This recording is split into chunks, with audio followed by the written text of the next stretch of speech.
اهلا وسهلا، مرحبا بكم في فيديو جديد على قناه ريحان شانيل. لا فيديو ديال اليوم بغيت نشارك معكم فيه لي غوسيت اللي غادي ندير في الفطور اليوم ان شاء الله. سورتو اننا ما غاديش نفطروا بوحدنا، فبيان سور دي غوسيت اللي بساط وساهلين في التحضير. خليكم معايا حتى لاخر الفيديو. فغادي نبدا باول حاجه هي لا سوب. قلت نصوبها بحال هكا ونحطها على جنب باش نتسنى منها. هنايا غادي ندير واحد لا سوب اللي كتعجبني بزاف، سوب ازياتيك. وغادي نبدا هنايا درت مرصو ديال الزبده مع شويه ديال الزيت هكا دابو. غادي نضيف عليهم تقريبا واحد نص بصيله مقطعه هكا رقيقه. هذه بصيله خضاريه، تقدروا ديروا حتى البصيله العاديه اولا البرو اللي بغيتو. غير تبدا تدبى لينا ونبدا نضيف باقي المكونات. المهم البصله هي بدات هنا جاني ابل وخليتها خليتها تحمرات. المهم غير تبدا طيح وانتم بداو تزيدوا باقي المكونات. هنايا غادي نضيف تقريبا هنا جوج ديال لي كورجيت محكوكين. نتوما على حسب الكميه الافراد اللي عندكم. حنا هنا ما غاديش نفطروا ان شاء الله بوحدنا، داكشي علاش درت هذه الكميه كامله. جوج ديال لي كورجيت محكوكين، هنا جوج ديال الخيزوات محكوكين،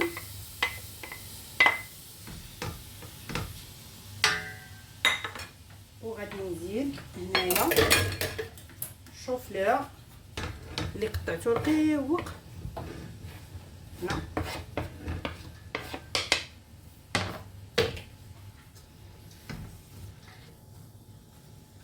صافي غادي نخلي هادشي عاوتاني يبدا يطيح ليا ويطلق في الماء ديالو، وعاد نرجع معكم.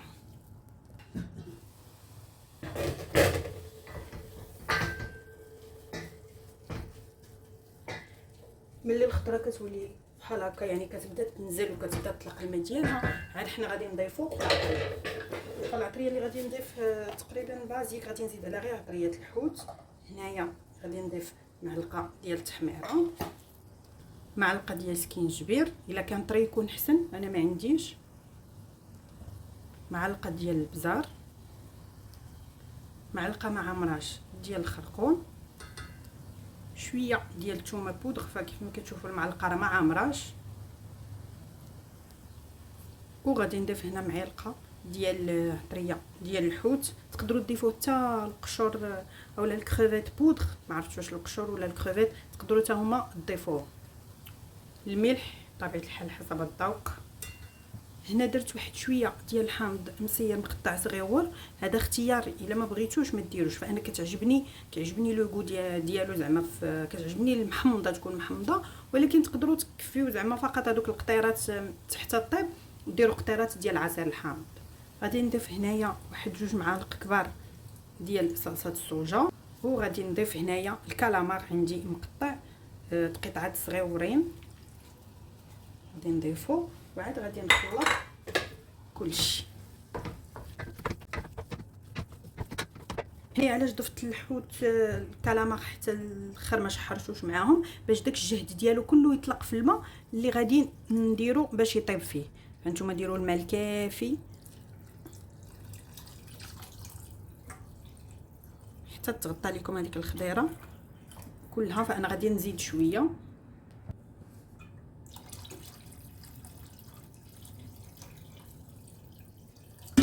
صافي وغادي نغطي عليها نخليها طيب على خاطرها تقريبا واحد 20 دقيقه تقريبا، وعاد غادي نرجع باش نضيف ليها باقي المكونات.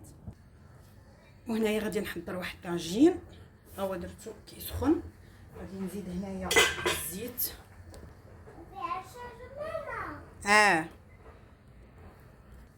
غادي نزيد هنايا جوج مطيشات محكوكين كبار مع نص بصله اللي كنت درت في لاصوب، طحنتها حتى هي معاهم. هنا غادي نقص البوطه حيت كتبدا تبقبق هاد لاصوص طوماط. المهم غادي نبدا نضيف في العطريه. هنا غادي نزيد مليحه،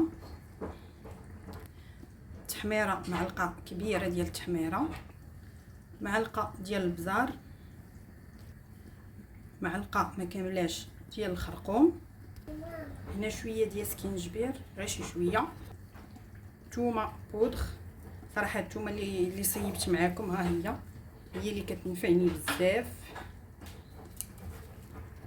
وغادي ندير واحد المعلقه ديال العطريه ديال الحوت.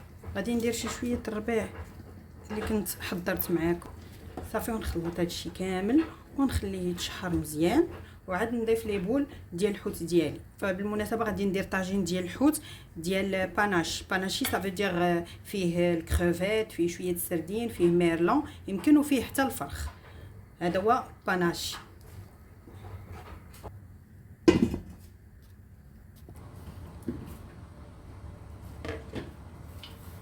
هنا تقريبا كتكون طابت ليا لا سوب ديالي تقريبا واحد 80%، كتبقى واحد 20%.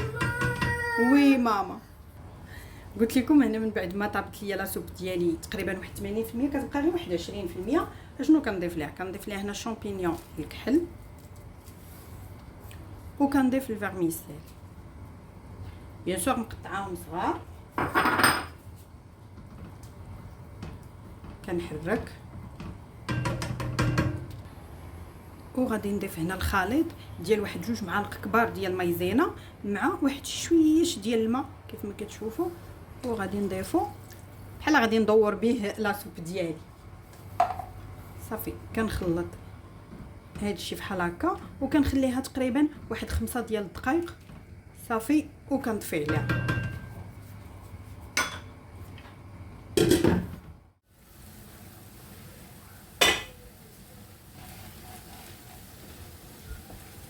لاصوص ديالنا كنخليوها حتى كتعلك مزيان بحال هكا. عاد نقدروا نضيفوا ليه لي بول ديال نضيفوا ليها لي بول ديال الكفته ديال الحوت.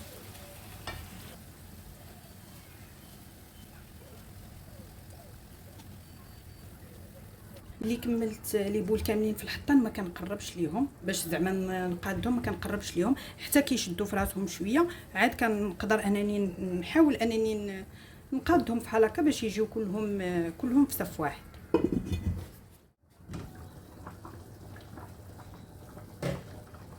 هنا تقريبا لا سوب ديالنا واجده لينا.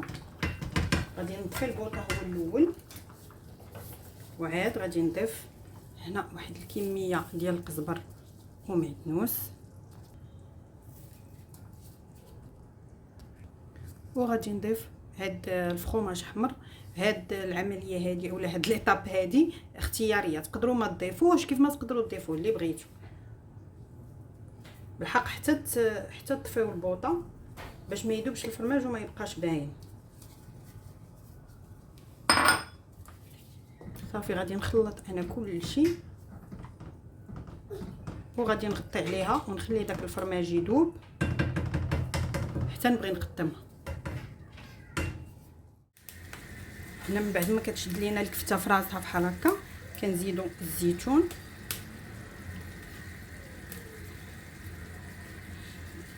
باش كيطلق البنه ديالو حتى هو كيشرب هاد الشرموله هادي. وغادي نزيد الحامض وحتى الاخير، وعاد غادي نضيف ليه شويه ديال الفلفله مشويه حمراء وخضراء شويتهم، وغادي نضيفهم ليه.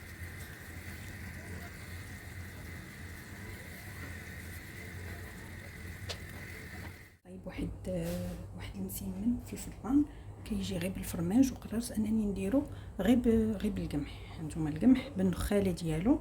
غادي ندير هنايا الزلافه الاولى، هذه الثانيه، والزلافه الثالثه. غادي ندير 3 ديال الزليفات. غادي نزيد عليه واحد المعلقه ديال الملح.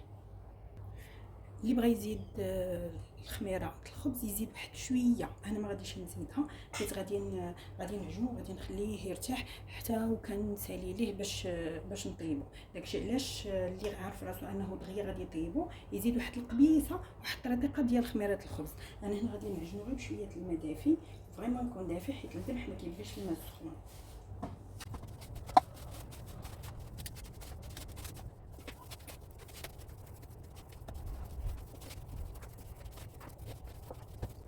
العجينه ديالي هي هذه، خليوها ما تجريوهاش بزاف، ما تخليوهاش خفيفه بزاف حيت هذا القمح الكامل يعني دغيا كيتقطع، فضروري خصو يبقى شاد في راسو. غادي ندير ليها شويه الزيت، غادي نغطيها بشويه الزيت وغادي نغطيها ونخليها ترتاح واحد شويه.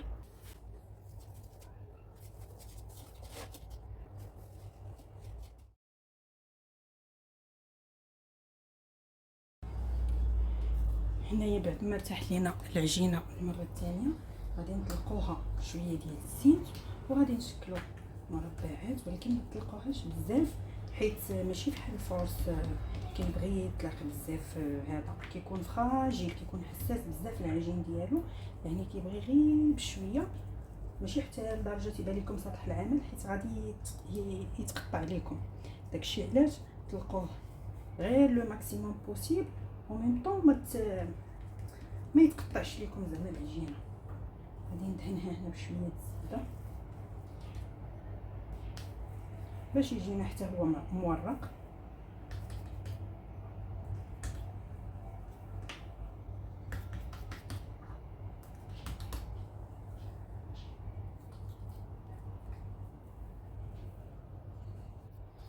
صافي في هذه المرحله هذه ما غادي ندير حتى شي حاجه، من غير انني غادي نشكلو غير على هذه الطريقه هذه ونكمل كلشي.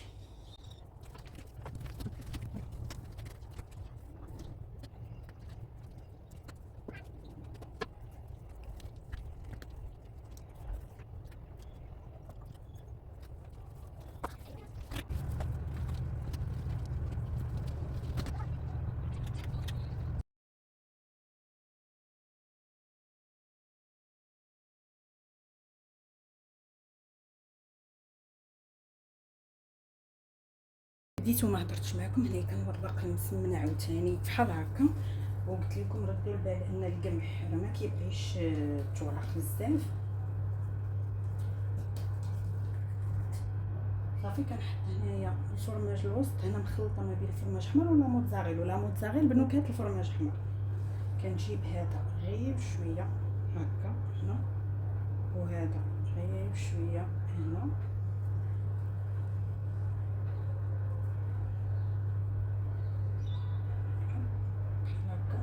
وكنحطوهم في اللاطه اللي غادي يدخل الفران، تنساليو كلشي وندهنوه.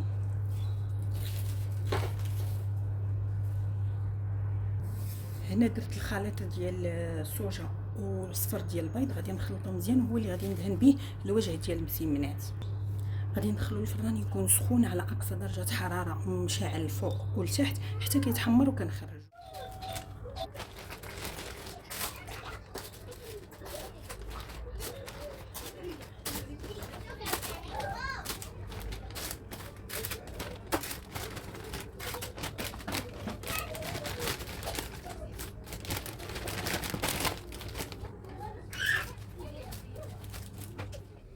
وهنايا غادي نوريكم الشكل النهائي ديال الاطباق اللي شاركت معكم. فهذا هو طاجين ديال لي بول ديال الحوت باناشي، كيجي على هذا الشكل هذا.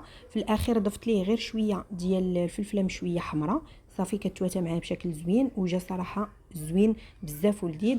هذه لا سوب ديالي كتجي على هذا الشكل هذا، كتجي معلكه، شوفوا كيفاش كتجي، وداك الفرماج ما كيجيش دايب بزاف، فهو كيبقى عاطي هذيك التعليكه. داكشي علاش قلت لكم حتى طفيو البوطه عاد ضيفوه. والناس ديال الانستغرام راه ديجا شافوها، ديجا حطيتها لكم. الناس اللي ما داخلينش عندي غادي نخليه لكم في صندوق الوصف. اما بالنسبه للمسمنات ديال القمح الكامل بالنخاله ديالو فكيجيو على هذا الشكل هذا. فانا علاش درتو على حساب البيض او لا فخوماج. الناس اللي كتبغي تصايب دي ساندويتش هكا بيض وفخوماج فهادو كيجيو فيهم رائعين، كيجيو زوينين وكيجيو حتى بنان، و ميم طون راهما بالقمح الكامل. داكشي علاش انا صايبتهم حيت كيعجبوني بزاف. فكانوا هادو هما الاطباق اللي شاركت معكم. كنتمنى من كل قلبي انهم يكونوا نالوا اعجابكم. ما تنساوش تخليوا لي لايك ولي كومونتير حتى هما بطبيعه الحال. والناس اللي مازال ما اشتركوش يضغطوا على الاشتراك والجرس باش يتوصلوا بكل جديد. والى فيديو قادم ان شاء الله. باي باي.